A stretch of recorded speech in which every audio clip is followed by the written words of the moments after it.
An extended version of this video with no ads, longer song samples, and additional thoughts is available on Patreon and Nebula. Links in the description, and enjoy. Welcome back to the Deep DISCOG Dive. I'm all about branding my personal build, so I'm trying to get my face out to as many places as possible. Literally. You can put this face anywhere you want, any way you want. And to show you how serious I am, here's my face in Madonna's book, Sex. I'm a censorship. Today, we're talking about Madonna. Let's dive in. Hi, I'm Madonna. I said Madonna.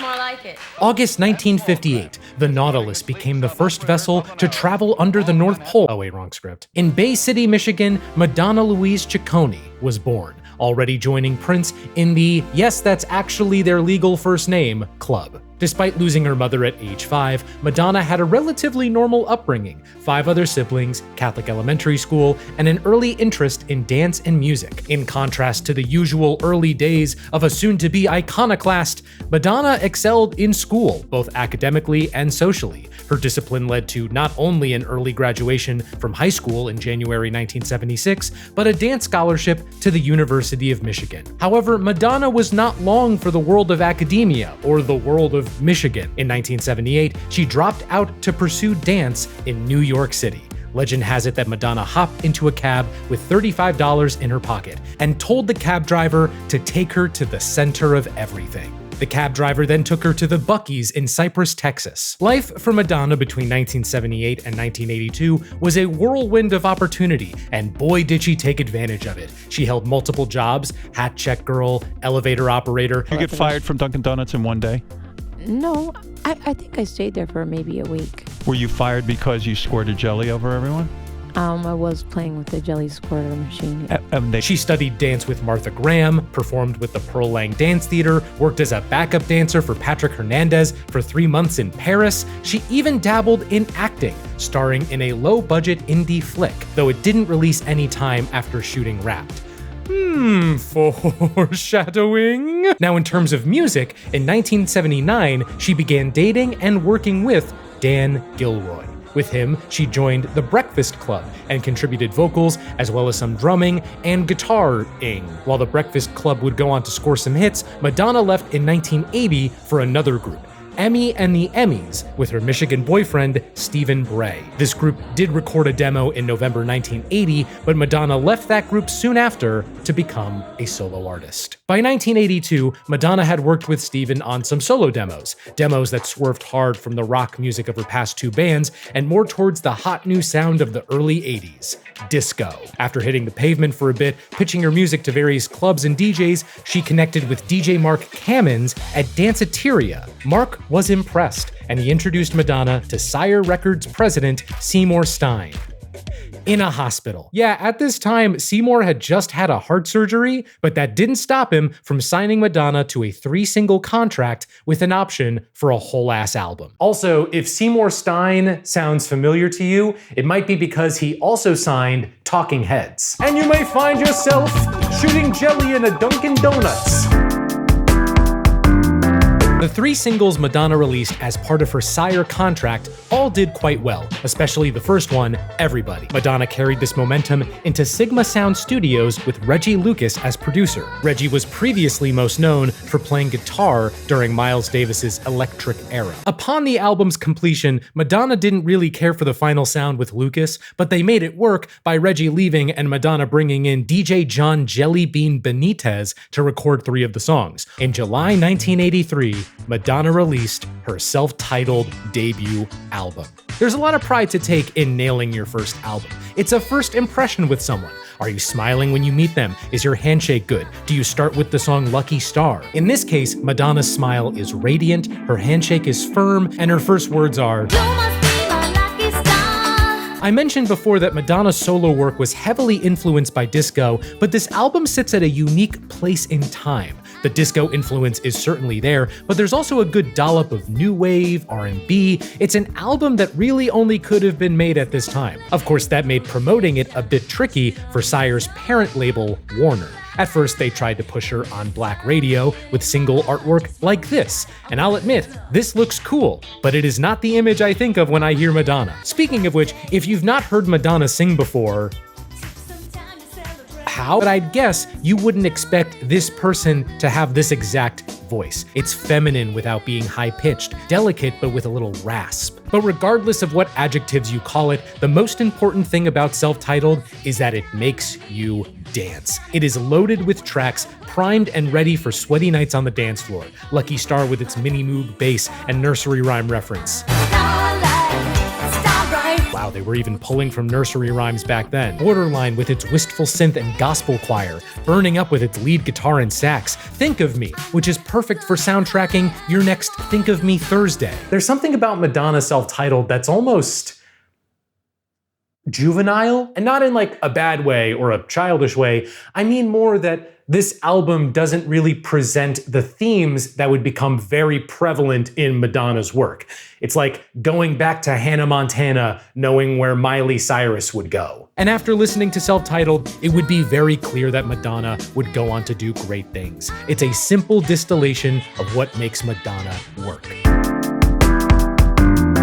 Madonna's first album had a slow climb up the charts, but rest assured, it climbed. The album would peak at number 8 in October 1984, and its singles would all enjoy remarkable success as well, specifically Holiday, which would peak at number 16 in January 1984. It seemed like the only person who wasn't happy with the self-titled album was Madonna. She wasn't a fan of how it sounded with Reggie Lucas and Jelly Bean behind the board. What do you hope will happen not only in 1984, but for the rest of your professional life? What are your dreams? What's left?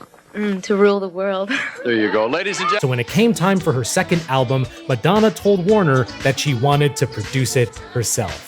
No, Madonna was not a fan of this decision. She went as far as to publicly bemoan the hierarchy of old men who kept her from producing. After some time, Warner offered a compromise. Someone else had to produce, but Madonna could choose that someone else. And so, Madonna chose Nile Rodgers, frontman of the funk band Chic and producer for David Bowie's Let's Dance, one of Madonna's favorite albums. Recording for the second album happened at Power Station in spring 1984, with Stephen Bray joining to write some songs. At this point, he and Madonna were not dating, but still collaborating. As opposed to the mostly synthetic sound of the self-titled album, this new album had way more of a live band presence. Lead engineer Jason Corsaro called it, quote, the first dance pop record to have a real rock drum sound, end quote. Nile had even brought in some of his Chic mates, like Tony Thompson and Bernard Edwards. I should also say, and this will apply for all of the albums going forward, but Madonna was very hands-on in the making of this record. My favorite anecdote from this time is that Madonna's manager wanted more bass on the album so that it would sound more like Thriller, so she took the tape and wrote "bass up" on it and then just gave it to him.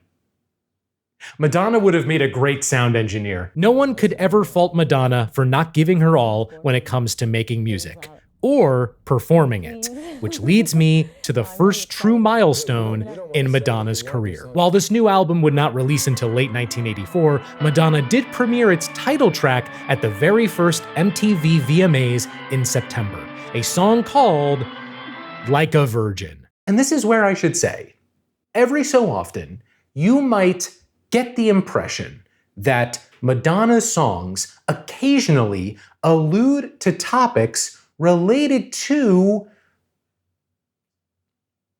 sex. The setup for this performance makes sense. The song is called Like a Virgin, Madonna is dressed as a bride atop a wedding cake, checks out. It's what Madonna does with that setup that makes this a defining performance. She kicks off her shoes, she throws off her headdress, she rolls around on the floor, she... Oh, indeed. Remember, this performance was in 1984. Whoa. Female pop stars did not do this, and if they got anywhere close, they were culturally crucified. And at the time, some thought Madonna was done for after this. Her manager thought that this was the end of her career, and Annie Lennox said the performance was very, very whorish and it was like she was f***ing the music industry. However, there was something incredibly captivating about this performance. It's literally just Madonna on stage, no other dancers or musicians. It was the clearest showcase of the thematic ethos that would define her going forward. Yes, this is clearly about sex, but she is owning it and finding power through that ownership. So while older folks and parents thought this was abhorrent, the young people ate that shit up. In November 1984, Madonna released Like a Virgin. What if, and I'm asking for a friend, I didn't care for this album as much as everyone else did? Again, I'm just asking for a friend about my own opinion. I mean, let's give this album its dues. It has two of Madonna's all-time greatest songs. The opener, Material Girl, is not only playful satire, but also solid gold pop craftsmanship. The other classic is, of course, the title track. Much like how Billie Jean is the song I'd play for someone so that they could get Michael Jackson, this is the song I'd play someone so they could get Madonna. A song all about the joys of discovering a new love as a woman, written by two men. SpongeBob? There's good to be found in the rest of the songs for sure. Madonna's great performances on Love Don't Live Here Anymore and Shooby-Doo, the overlapping vocal parts on the closer Stay, but to me, it's really those two singles that do the heavy lifting. Again, for me, even though I'm asking for a friend.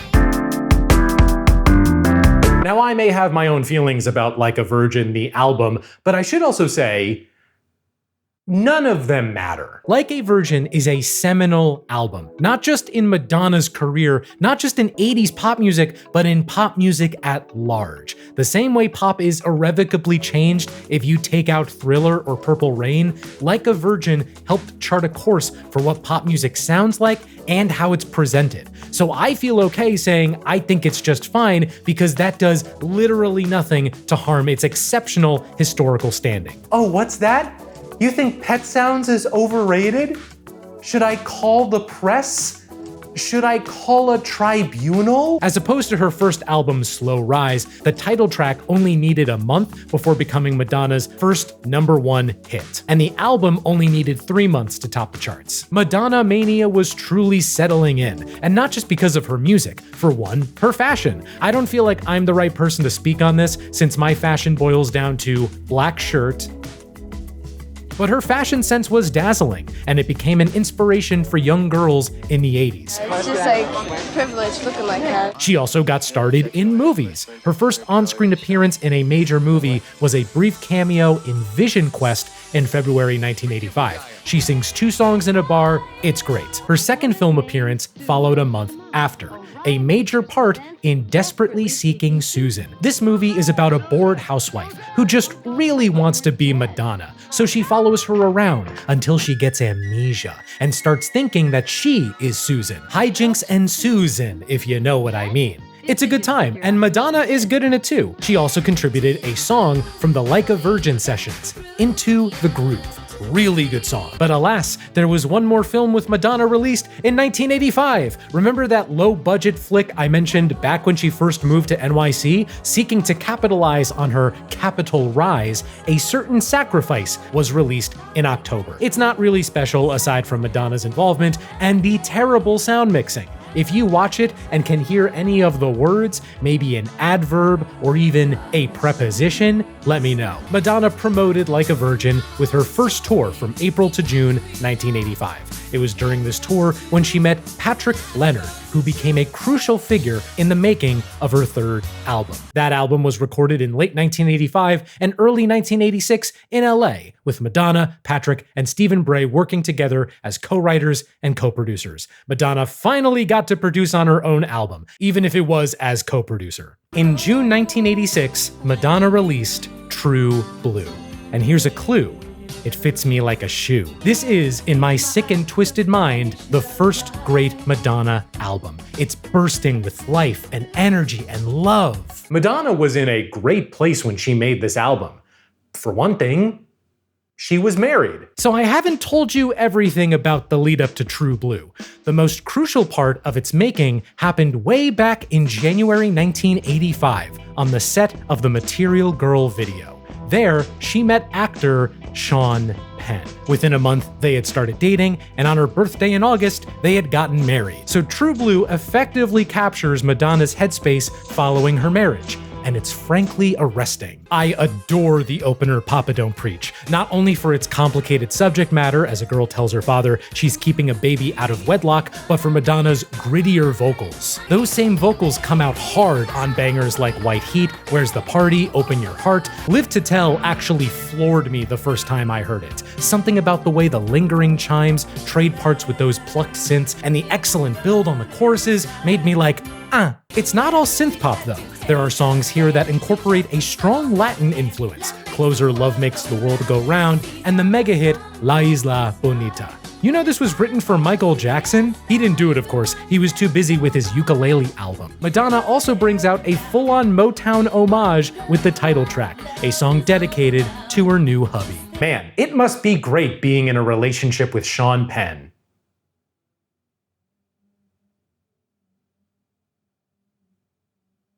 It's weird to say Madonna leveled up after the huge success of Like a Virgin, but I think True Blue showed that Madonna was truly legit. Anyone can have a hit, but this album showed that under the provocation and explicitness, there was stellar, timeless music. True Blue was another smash success for Madonna. It would go on to be the best-selling album of 1986 and her best-selling standalone album ever. Madonna was truly on top of the world, and her relationship with Sean Penn had provided ample creative fodder, and not just with music. In fact, 2 months after True Blue, Madonna and Sean Penn starred in a movie together. Shanghai Surprise. Oh, it f***ing sucks. This is the best time to tell you that Madonna's film career is hit or miss. Not just for her choice of films, but for her own performances as well. The general rule of thumb is the closer the role is to her in real life, the better she performs. And the farther away it is, the worse she performs. In this instance, Madonna plays a Christian missionary. Guns cause pain. Opium eases pain. Sean Penn's scumbag sleazeball has to help her find a load of opium nicknamed Faraday's Flowers. Events transpire and actions are taken. Mr. Wazy, at this very moment, tens of thousands of courageous soldiers are suffering agonizing pain. The film tries to play on Sean and Madonna's real-life relationship, and some of their scenes together are just scandalous. Like, are you seeing this right now? Children, please turn your eyes away. You know, I could have stayed home in Brookline, Massachusetts. Oh shoot, Brookline, Massachusetts? Why is there mariachi music? Forgive me, the movie is just boring. Sean's not great, Madonna's not great, she doesn't even do any songs for the soundtrack. You know who is on the soundtrack? George Harrison. His production company was behind this movie. His songs are fine. Baseball PNG technology. Shanghai Surprise flopped hard upon its release, but it would not deter Madonna from working in film. Trust me, I'm gonna keep bringing up Madonna movies as we go on. Madonna is similar to Taylor Swift in this way. She has an incredible collection of albums, an indisputable catalog of hits, and a film career. In fact, we're not done with films of this time yet. You may have noticed that I didn't mention any tour for True Blue, and that's because it wouldn't start until June 1987.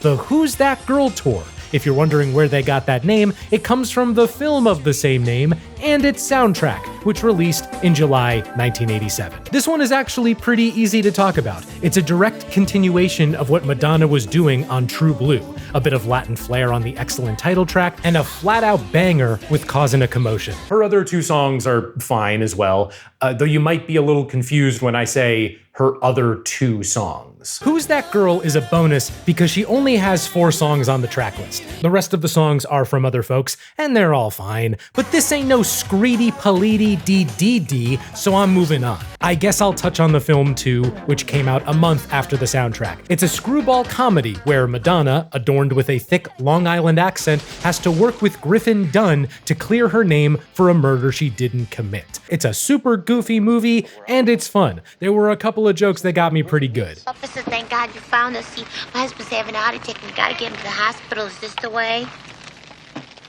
Check out the soundtrack for its first 2 songs, check out the movie for Madonna's accent, and check out Farouj Abu Al Abed in Dublin, Ohio for the best barbecue.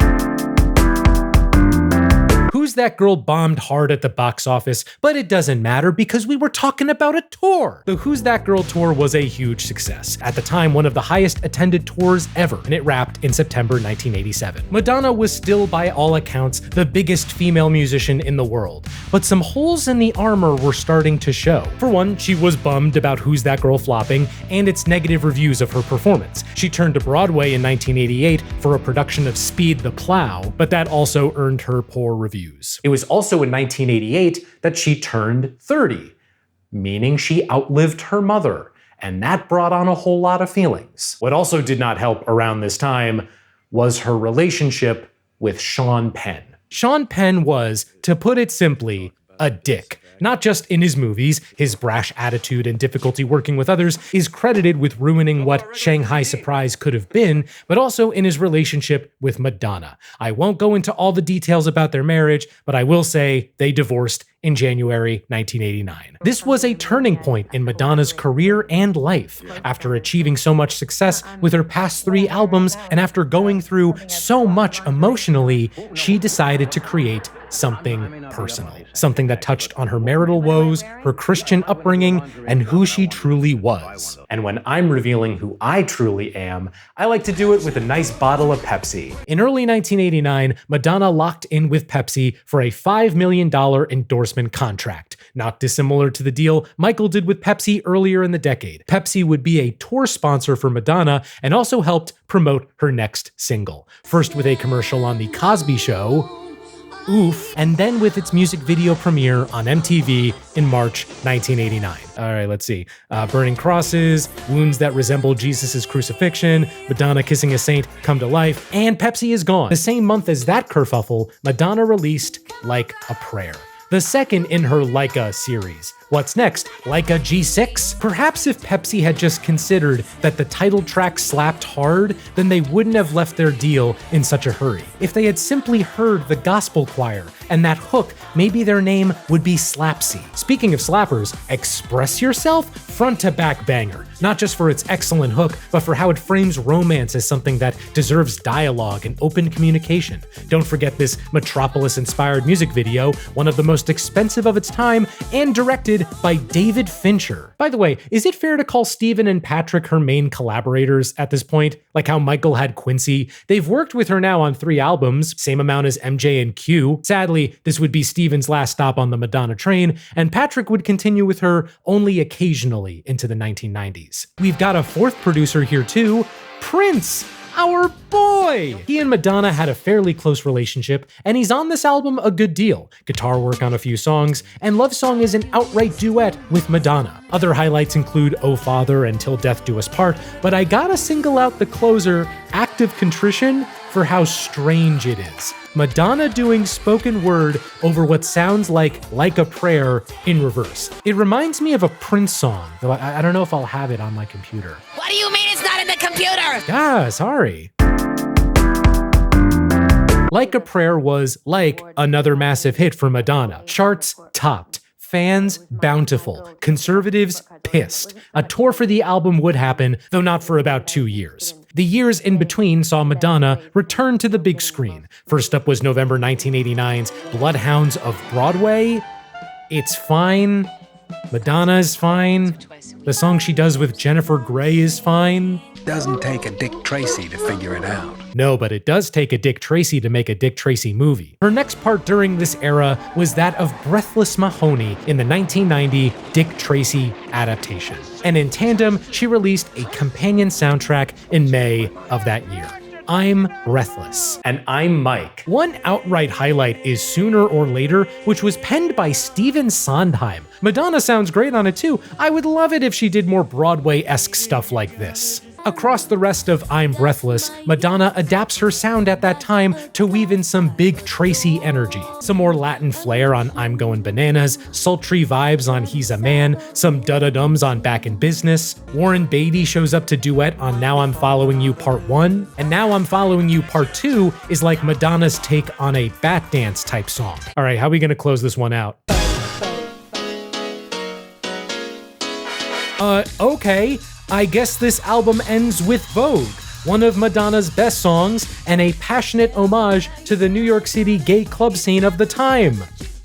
What the hell is it doing on here? I mean, I know it was released earlier in the year, so it's not like this was written specifically for Dick Tracy, but how in the hell did they tie Vogue in with, and I don't mean this in a bad way, this incredibly heterosexual movie? This would be like if Muna did a song for the next Fast and Furious movie, or the inverse would be like if RuPaul's Drag Race got a new theme song by Morgan Wallen. Anyway, yes, Vogue is a stellar song. Something about the piano in the chorus makes me want to headbang like a feral beast.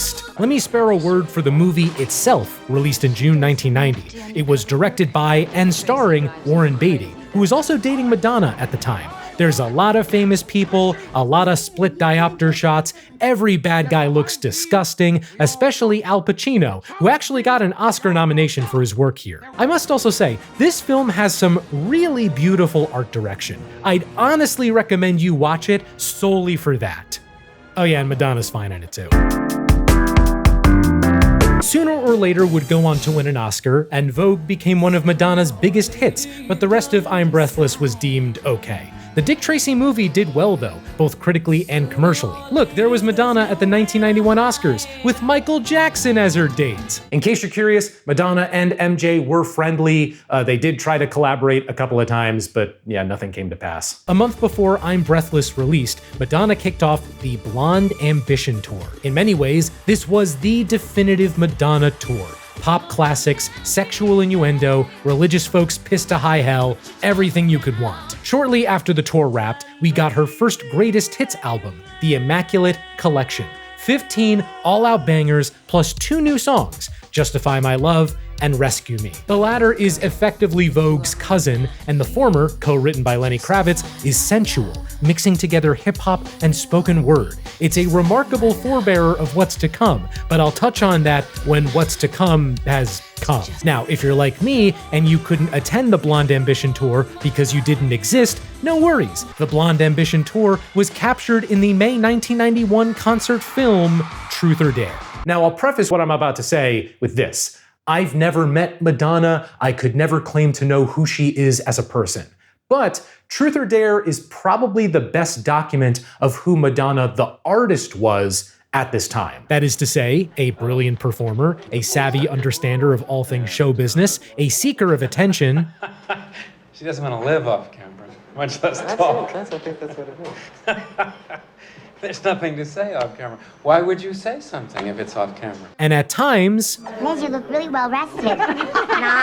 a child. The standout scene is when Madonna goes to a party hosted by Pedro Almodovar in order to seduce Antonio Banderas. Keep in mind, Madonna was still dating Warren Beatty, and Antonio was married. I'm shocked this made it into the final cut. Truth or Dare was revered at the time, not just for a glimpse into Madonna's world, but also for shining a spotlight on many of her dancers and for showing gay people as they were, at a time when the general public really didn't like gay people as they were. Of course, not everyone was a fan. Madonna earned one of many Razzie nominations for Worst Actress. Like, that just feels low. How are you gonna get a Worst Actress award for playing yourself? Speaking of films, she was in 2 more between I'm Breathless and her next main studio album.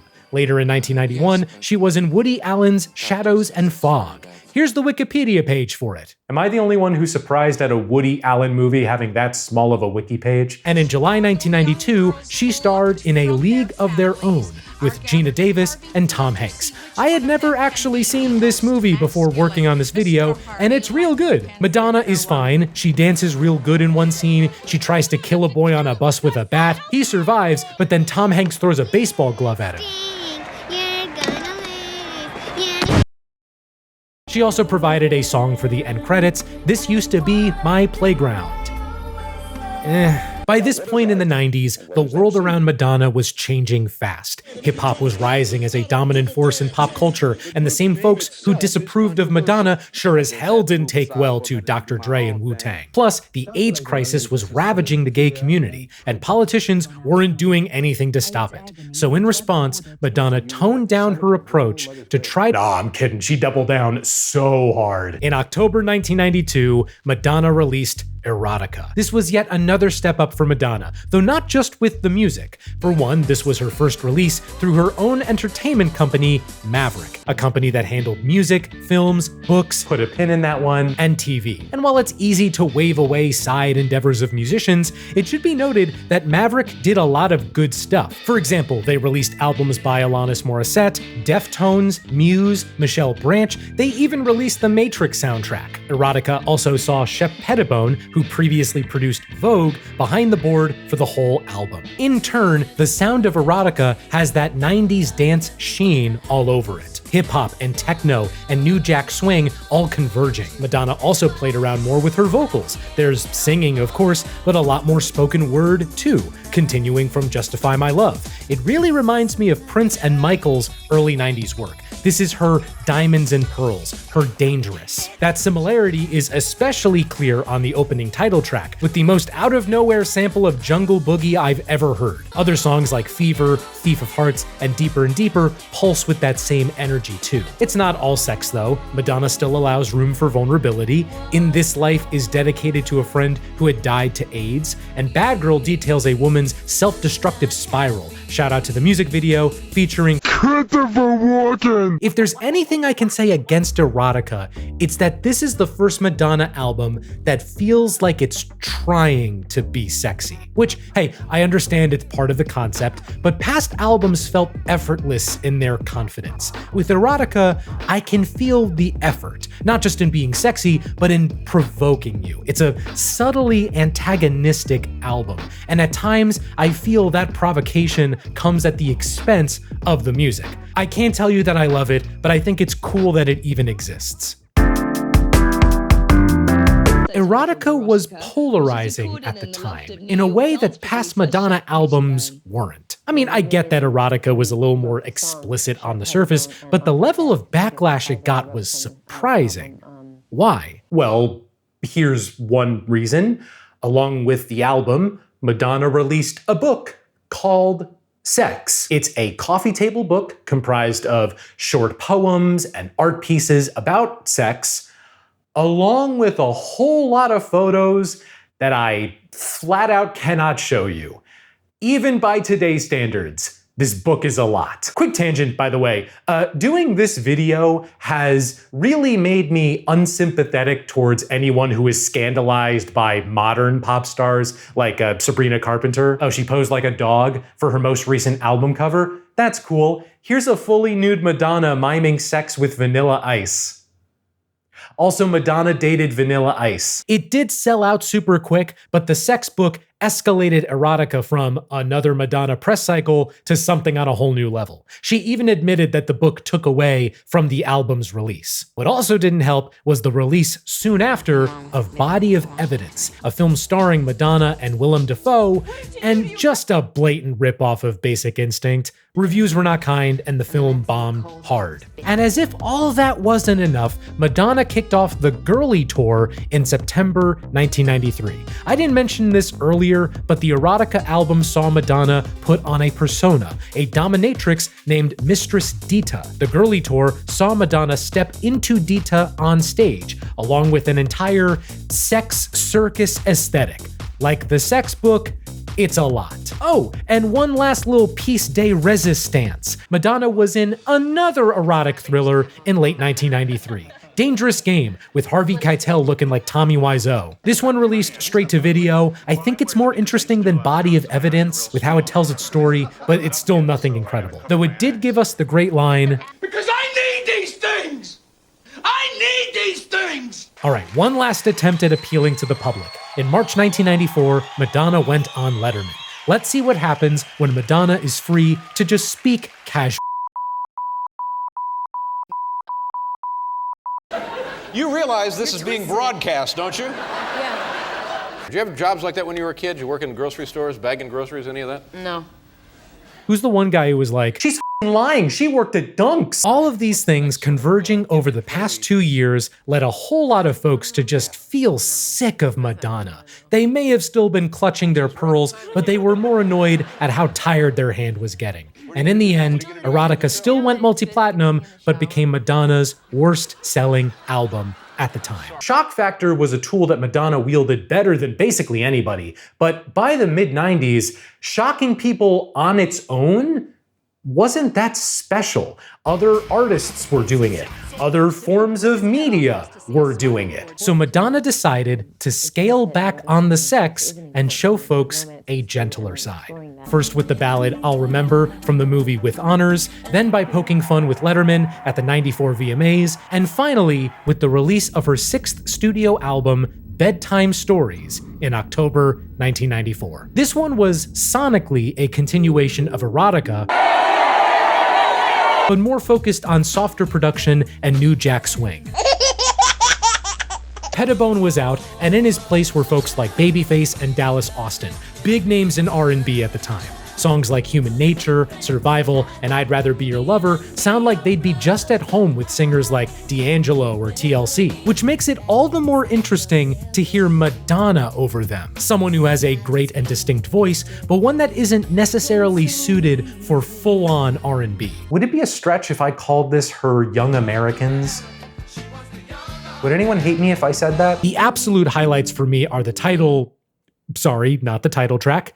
I hate it when albums have songs that should in theory be the title track but are named slightly different. Anyway, Bedtime Story is produced by Nelly Hooper and co-written by Björk, our girl! Wow! It's a swirling Eurodance bop. I wish more songs on here sounded like it. Wild-ass music video too. And then the closer, Take a Bow. Probably the defining ballad of Madonna's career and a great way to close out the album. What's most fascinating about Bedtime Stories is that it seems on the surface like it's an apology for Erotica, and yet when you listen, it's really not. If anything, it's an interesting companion to Erotica, an album that is still largely about love and intimacy, but approaches these themes in a completely different way. Very interesting album.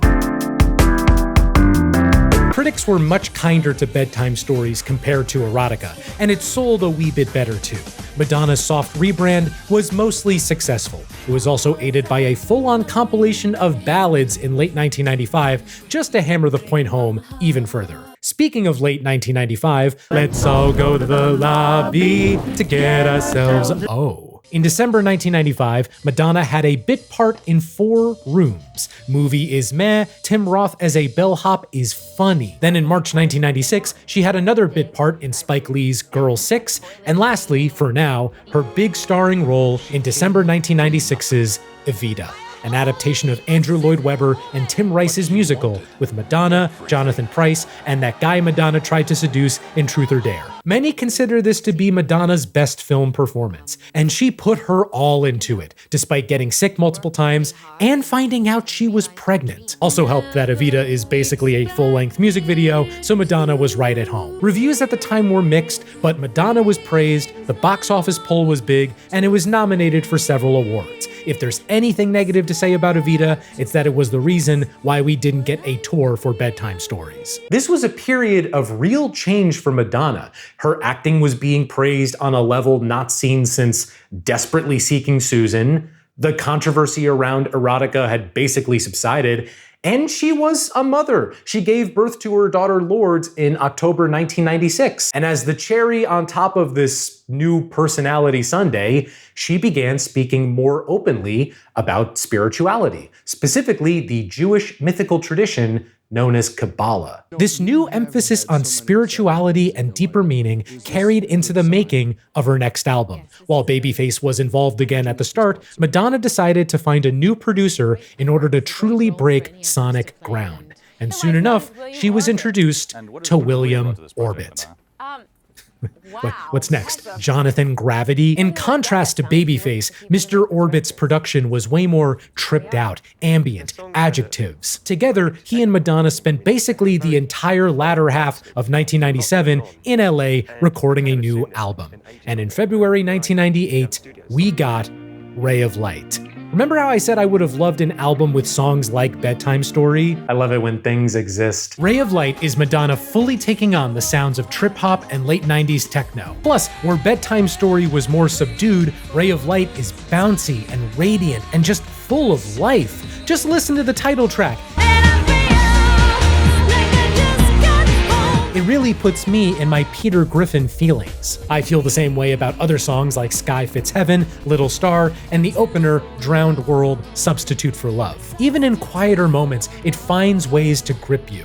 Nothing Really Matters is hypnotic. I love the descending piano part right before the final chorus. Frozen is also hypnotic, with its lush strings and cascading percussion. Here's a fun fact: that song was banned in Belgium from 2005 to 2014 due to a plagiarism accusation. Imagine what Belgium could have been today had it not been banned. I do also need to make special mention of the closer Myrrh Girl, a drumless meditation where Madonna reckons with mortality. Easily the most interesting closer since she yelled at me back on Like a Prayer. Oh shoot, that's it? What? Oh yeah, that's right. I filmed my first time listening to Ray of Light. The full reaction is over on Patreon and Nebula, if you're interested. Links in the description. I filmed it because I was especially interested to see if Ray of Light met the hype. And it did. It's the perfect album to cap off Madonna's 1990s and her growth as an artist this decade. It's excellent. Ray of Light was a landmark success for Madonna. Insane sales around the world, the greatest critical reception she had ever seen, and even a couple Grammys after getting snubbed for most of the 80s and 90s. Madonna was truly in a completely new phase of her music career. Now her film career, on the other hand, well, I should say, in 1999, she provided the song Beautiful Stranger to Austin Powers' The Spy Who Shagged Me. You'd think the song would be stupid given the context, but it's actually quite good, even won Madonna another Grammy. Then, in March 2000, she starred opposite Rupert Everett in the rom-com The Next Best Thing. It's not gonna work this time. What's not gonna work? Your fantastic body. It's not good, but she did contribute to the soundtrack with an okay cover of American Pie. But back to music. Madonna did plan to tour for Ray of Light, but those plans were halted so that she could star in The Next Best Thing and focus on motherhood. And I don't mean just Lourdes. In March 2000, she confirmed she was pregnant with another child. The father this time was British director Guy Ritchie. Work soon began on a new album after American Pie released. Much like the early 1990s, Madonna was at another sonic inflection point. The sound of pop music belonged to folks like Britney Spears and NSYNC, and the dance music of Europe was gaining more and more momentum. William Orbit came back to work on a few songs, and Mark Spike Stent joined as well. I feel like I mentioned Mark in so many of these videos, like he's the secret master puppeteer of the DDD. But the biggest contributor on this new album was French DJ Mirwais. Watch this. Mirwais. Mirwais. My Wife. Sacha Baron Cohen music video for lead single, I'm a Genius. In September 2000, Madonna made music. What were the past 7 albums then? What makes music interesting is what'll make every Madonna album from here on out interesting. In my mind, Ray of Light was enough of a breaking away from conventional pop music that it could have established the Madonna roadmap going forward. She could continue carving her own lane away from the newcomers and stay revered as a pop icon. But what we'll see in the next 2 decades is Madonna keeping one foot firmly in the pop zeitgeist, bringing in the sounds of the time. In the case of music, that means stuttering electro beats, squelching bass lines, and even a little bit of yeehaw. All those are exemplified on the opening title track, one of the most propulsive songs Madonna's ever done. Other songs carry those elements forward, like Impressive Instant, Don't Tell Me, and Amazing. But honestly, my all-time favorite song on this album is What It Feels Like for a Girl. I love the subtly bouncy beat and the chorus melody. Also, and I can't believe I'm gonna say this, they did this song in the Madonna episode of Glee, and the arrangement was really good. And you know what else is good? Music. Can't believe Pitchfork gave it a 6.8. Music's reception was quite positive across the board. It sold a little less than Ray of Light, but hey, we're still talking 11 million copies worldwide. Later in 2000, she properly married Guy Ritchie, and in 2001, she was out on the road. The Drowned World Tour, which combined both Ray of Light and music into a cyberpunk cowboy hoedown. This tour ran from June to September 2001.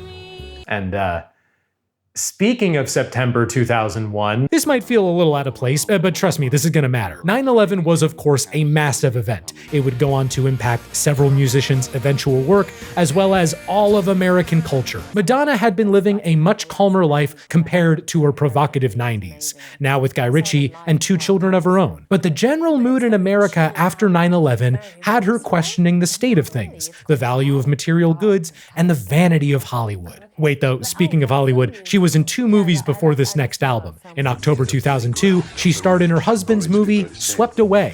It's a remake of an Italian film where a man and woman are stranded on an island and fall in love. In this new movie, they're both deeply repugnant people. He abuses her a bunch. It might actually be the worst movie she's ever been in. She also had a brief cameo in November 2002's Die Another Day, and she even did the intro theme song.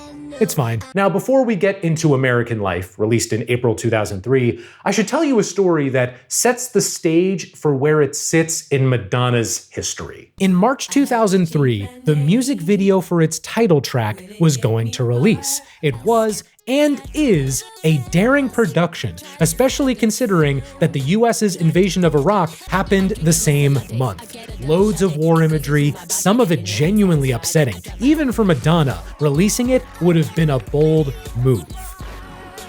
But she didn't. For the first time in her career, she decided to step down and not release something controversial. Am I the only one who's a little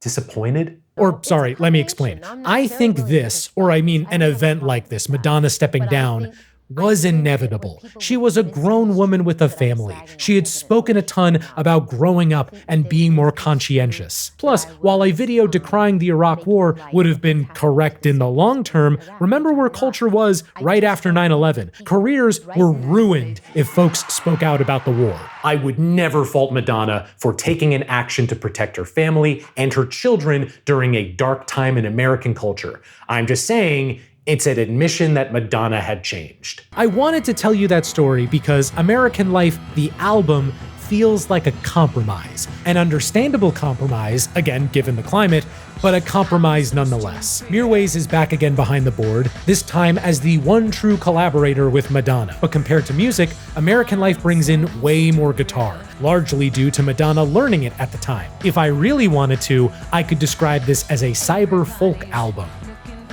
But I won't say that, because I'm a saucy little boy. I will say though, if you are coming to this album expecting insightful commentary on early 2000s American politics, you will not find it. Let's check out the title track. Oh, that's an interesting music video. Look, I can do the same thing. American Life is kinda like music, except there isn't much life in it. The beat is drab, Madonna sounds bored, and best of all, she raps. I'm drinking a soy latte. I get a double shot. Okay, I kind of have to like this now, just because it dares to exist. Other songs I like, there's the other big single, Hollywood. I think if any song on here sells the idea of what American Life wants to be, it's this one. I like the hook on it. There's also I'm So Stupid.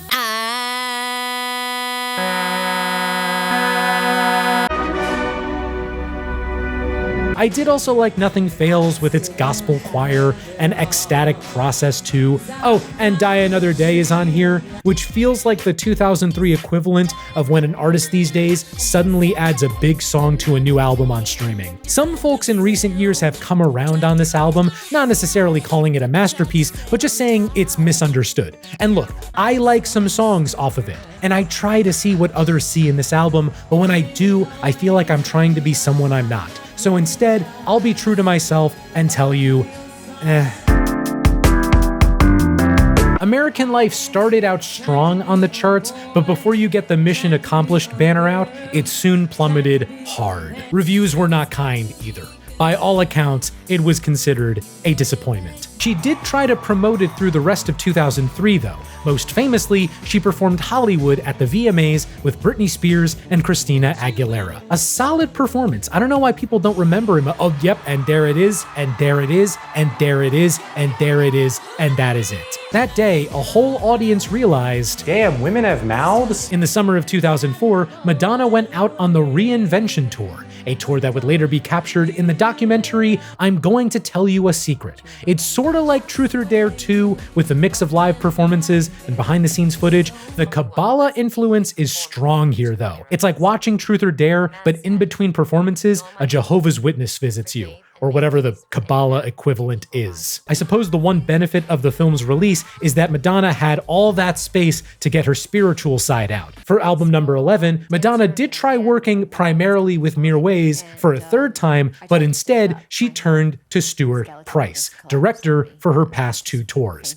And the goal this time was to fully embrace the dance music of the era, a non-stop playlist that could go all night. In November 2005, Madonna released Confessions on a Dance Floor. And if you turn to page 17 of your packets, you'll find the words "We're So Back" in giant, italicized, colorful font. Straight up, this is Madonna's best album since Ray of Light. Which maybe isn't that impressive because that was only 2 albums ago, but my point still stands. It's also the most disco album she's made since, God, her debut? It's an homage to Giorgio Moroder, Daft Punk, Pet Shop Boys, ABBA. Hell, ABBA even gets sampled on the lead single Hung Up. Only the second time ABBA has ever allowed their music to be sampled, and man was it worth it. Beyond Hung Up, it's actually kinda hard for me to single out specific songs. Not because the rest aren't memorable, but because more than any other Madonna album so far, the pacing is the story here.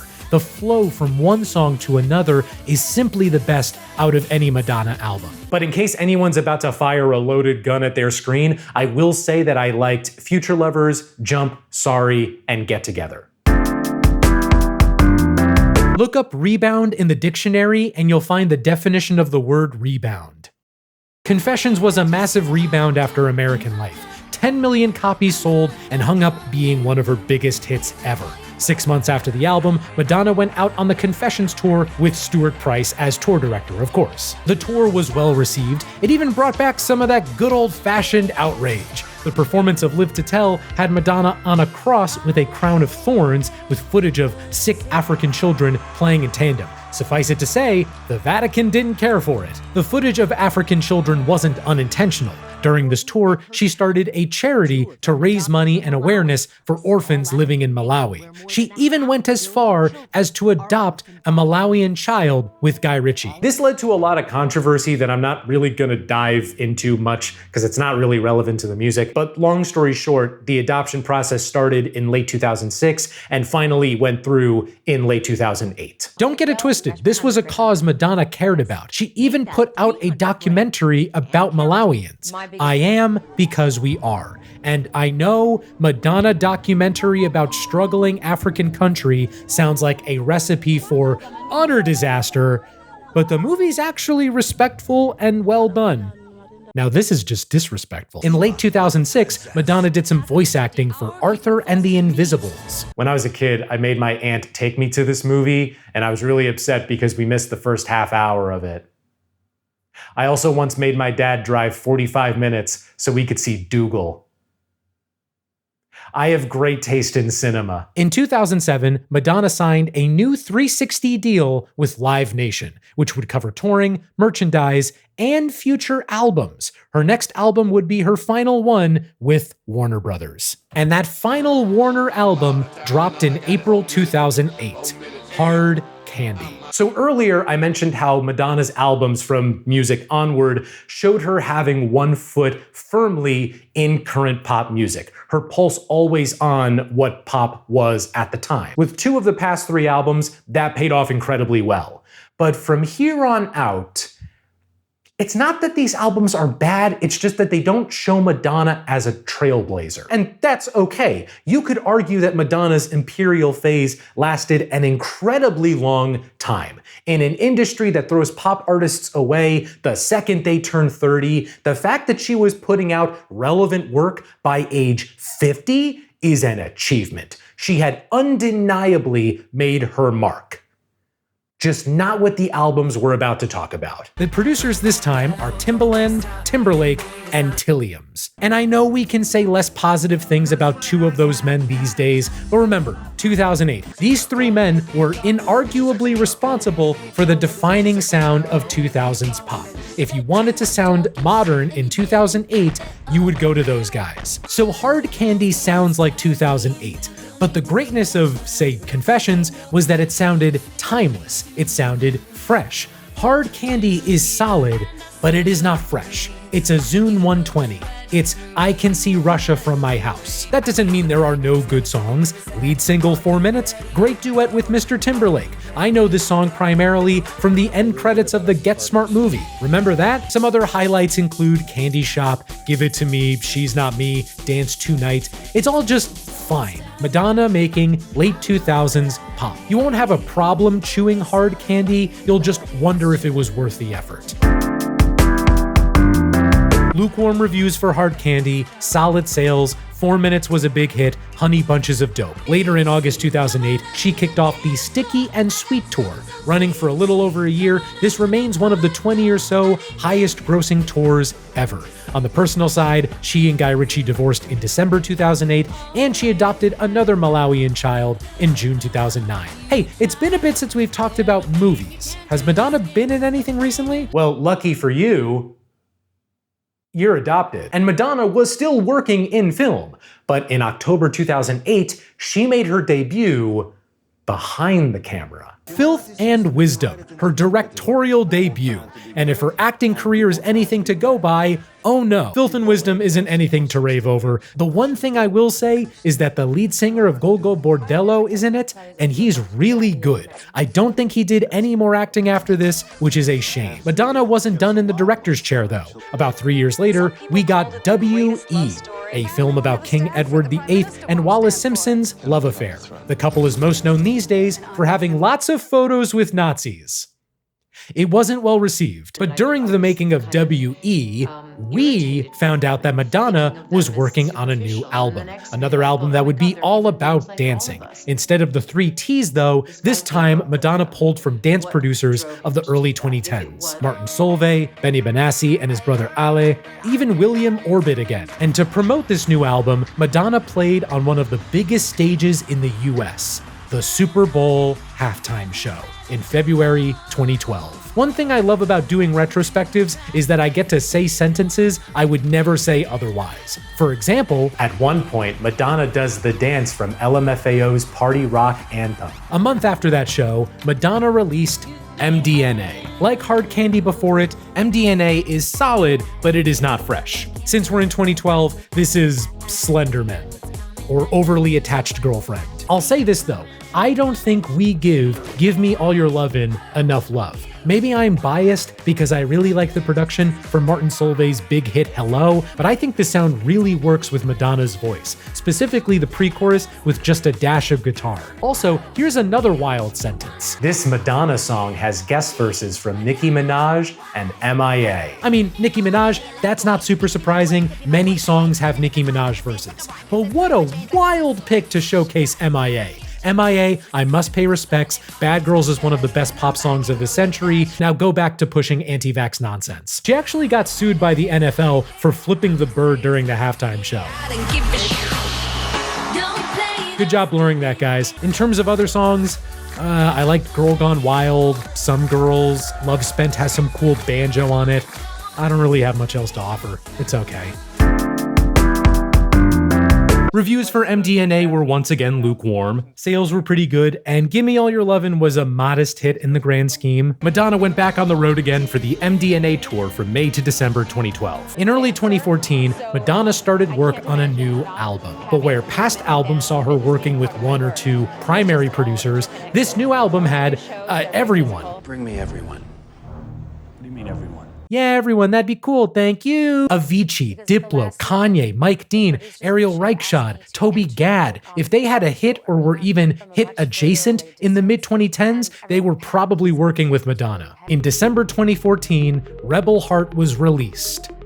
unofficially. Wow, I know Madonna worked with Björk back in the 90s, but I never thought she would just outright steal from Björk like this. Hey everyone, just wanted to pop up and say thank you for watching that part of the video, and please don't consider the fact that Volnakura leaked after Rebel Heart. Thank you. Yep, Rebel Heart leaked well before its intended release date. This led to Madonna feeling what some might call mad. In response, Madonna and co. listed the album for pre-order the same month with 6 songs available right away. The full album would properly release in March 2015. Well, I'll say this, Rebel Heart does sound like 2015, but it's way more eclectic than the past 2 albums. Devil Pray has that country EDM sound that Avicii was famous for. Unapologetic Bitch has funny air horns. The second I heard Hold Tight, I thought it was 100% a Sia production, so I was shocked to see she's nowhere on it. However, the centerpiece of Rebel Heart is Bitch I'm Madonna. I think this is bad,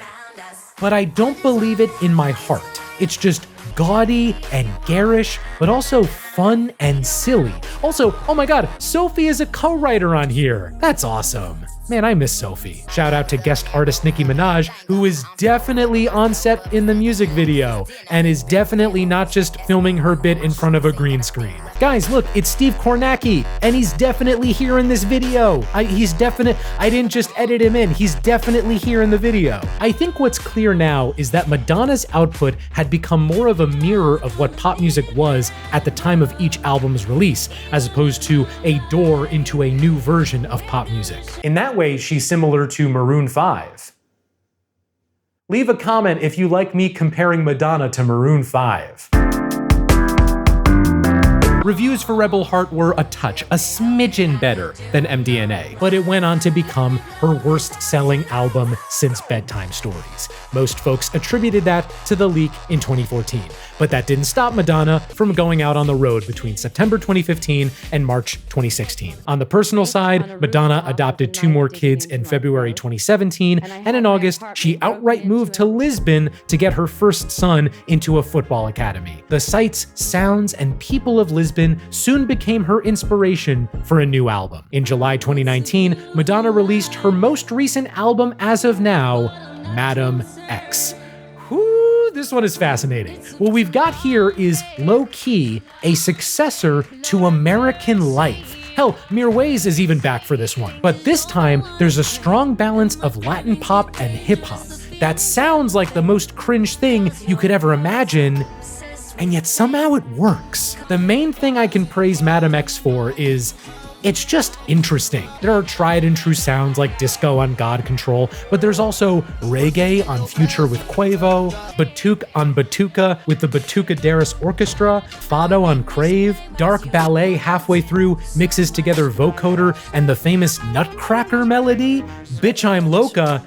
Well, which one is it? It's way more interesting than a Madonna album at this point needs to be, and I think that's worthy of praise, along with the fact that I think the album pulls off its various sounds fairly well. However, all of that is frankly moot because this album features the best lyric in any Madonna song. Can't you hear outside of your Supreme hoodie the wind that's beginning to howl? That automatically makes this her best album. She's tamed me like a wild horse. Well, she is Madonna.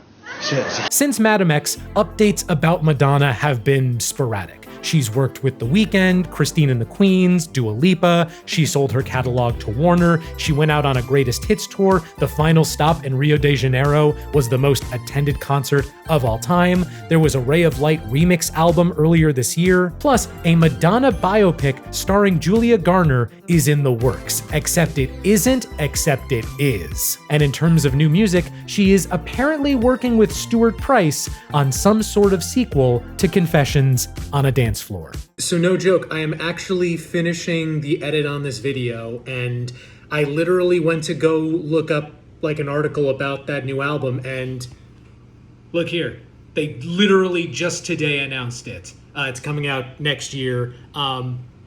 Yeah, isn't that wild? Isn't that wild? Low-key breaking news. Hell yeah. If you want to get into Madonna, her 4 main albums from the 80s are required listening, in my opinion. After that, I would recommend Ray of Light, Music, Confessions on a Dance Floor, and Madam X. If you have a favorite Madonna song, album, related thing, let me know what it is in the comments. And if you like deep dives into pop icons, check out my deep DISCOG dive on Michael Jackson.